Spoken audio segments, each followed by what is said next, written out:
So, manual transmission oil or automatic transmission oil or ATF 7590 straight 30 weight 10W30.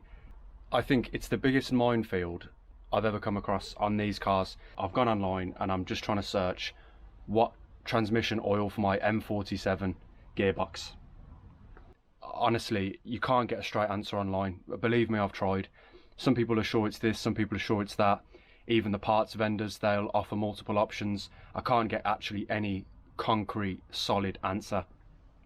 So, in these M47 gearboxes, from the factory, Volvo used a special kind of fluid, and it was clear but transparent, colourless, odourless, but you can't get that fluid anymore. And a lot of people say, you know, if you've got that fluid and the level's good and everything's fine, just leave it in there, don't change it, because it lasts a lifetime. It's much better than anything else that you could put in there. It's really, really good fluid. Don't bother. But what about those of us that have got something different in our transmissions, or we've got a transmission leak, we need to top it up, fluid looks dirty, whatever, and we want to actually change it? So you might be wondering, so okay, get on with it. What's the point? Like, what are you going to do? There's a guy that I know here in Germany. He's got 7 Volvo 240s, and he actually looks after, in his extended family, 5 more. So he's essentially got, I think it's 5 or 4. He's got 12 or 13. Maths.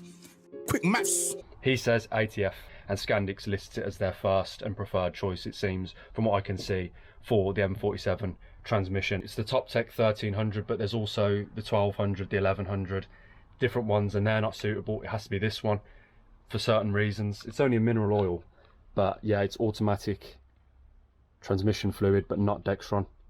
We do actually have issues with this car. It is kind of hard to get the gears, but I'm 90% sure it's because of the clutch. I've tried to adjust it, and it's at the end of its adjustment. It needs changing, and I think it's the clutch is worn, so the pedal's quite high, but I think also you get an issue with the pressure plate. It seems as though just generally the whole clutch kit is worn, and it's just not really disengaging very well. It's not slipping, but it's not far away from slipping as well. The whole thing's worn. I'm sure that's the issue, but our fluid looks kind of dark as well. It's not very dark, I'll show you shortly. So we'll make sure our fill plug we'll remove.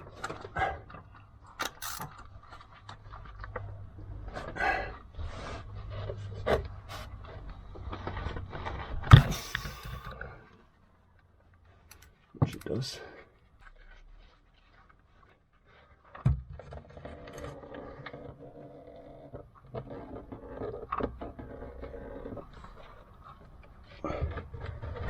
Yeah, I mean, it's dark. Look at all that metal as well. Spiky. Yeah, you can see all the grey stuff coming off it. The fluid itself, you can see there's still a bit of colour to it, but there's so much grey shavings all around. It's an old transmission though. It's done the miles.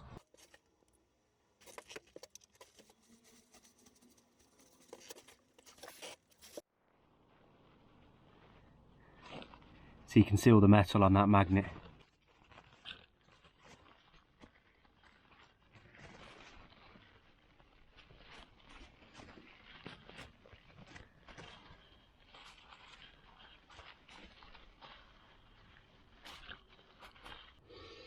It does smell like gear oil now, but like when I had a load on my fingers, didn't smell of anything. But now it does smell like gear oil a bit in the jug, but not that strong. But you never know, maybe it was topped up with some gear oil and on top of original fluid or whatever. But you can definitely see it glistens.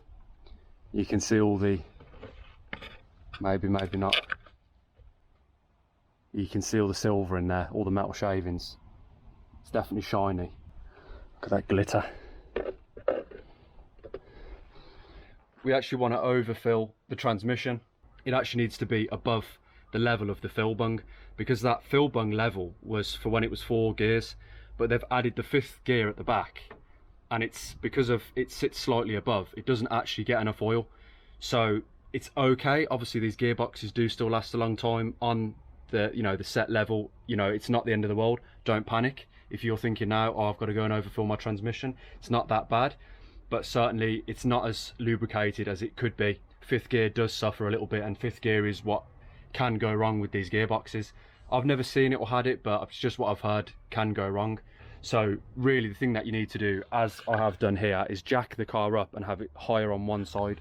It doesn't need to be like, you know, diagonally up in the air, of course not. You don't want to go crazy, but you certainly want to get the best part of 2 litres in there if you can.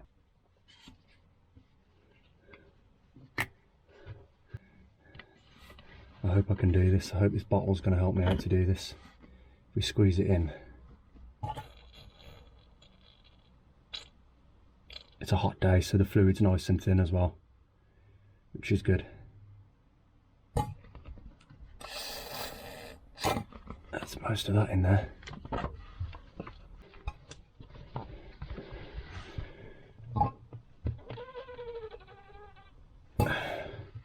Sounded like me the other night after a curry. There she goes. Whoa, get out then.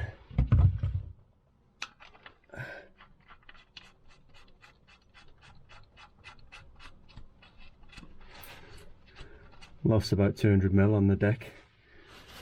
If this isn't necessarily the best fluid for the gearbox, I'm probably not going to know about it straight away. You know, maybe we experience some issues some thousands of miles or kilometers down the road. Obviously, if that's the case, of course, you guys are going to hear about it. So, but yeah, I'll take it on the road. I'll see how it performs, and yeah, we'll take it from there. So I've gone about 10 or 15 minutes up the road, and the verdict, still the same. I already put it into first, already tested it, but so it's be easier to go in now. But it's hard to get in. It doesn't want to go in, but so we need a clutch, but at least we've got fresh fluid, and the gears are changing nice when I'm in motion. It's the same as before. At least it was just the fact that the clutch isn't disengaging things properly, and of course that will deteriorate the fluid faster because you're going to have a lot more rough contact, aren't you, and gear grinding and whatever else. So especially getting into reverse and things like that, sometimes she doesn't like it, and you really need the clutch to be doing its thing for you to go into reverse. So yeah, anyway, a clutch pack is what we need, and it's what we'll do, and we'll just keep going and until we've done everything that she needs, and by the time we've got to the bottom of the list, it'll be time to start at the top again. So yeah, I'll see you next time.